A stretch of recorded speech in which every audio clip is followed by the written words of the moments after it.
Arben Ahmetaj ka bërë akuza shumë të ashpra ndaj Edi Ramës. Keni një koment për këtë? Të cilës natyre do në koment? Do të më largoj, ka folur me një fjalor të papërshtatshëm në një mbledhje, jam i kërcënuar për jetën unë dhe familja ime.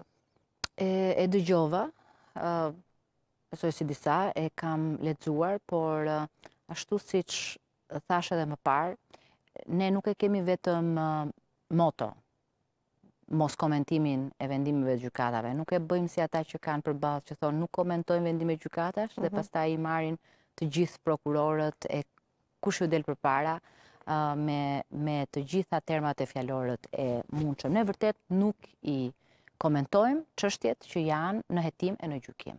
Dhe ky është edhe rasti i zotit Ahmetaj.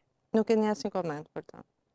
Jo, nuk kam koment sepse nuk jam as në dieni të çështjes dhe nuk kam qenë e përfshirë në atë proces dhe duke qenë se është një çështje në hetim edhe në gjykim, duhet besoj se hetimit e gjykimit do i shkohet deri në fund.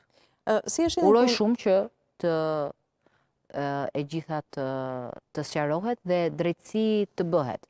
Pra, drejtësia të jetë në proporcion me atë që ka ndodhur, sepse ajo që ka ndodhur në komision, për shembull, hetimor, pavarësisht të drejtës opozitës për të patur një komision hetimor, por show politik mbi çështje të tilla, unë besoj që nuk ndihmojnë, po dëmtojnë, ashtu siç dhe reflektuam në ndryshimet, për shembull, për komisionet hetimore, që të vinë të pranuara, të reflektojnë vendimet e gjykatës kushtetuese dhe të kemi një model, siç është për shembull modeli gjerman, ashtu u nis ligji në 2002 dhe më në fund sot ne kemi një ligj për komisionet hetimore i cili është serioz dhe i plot.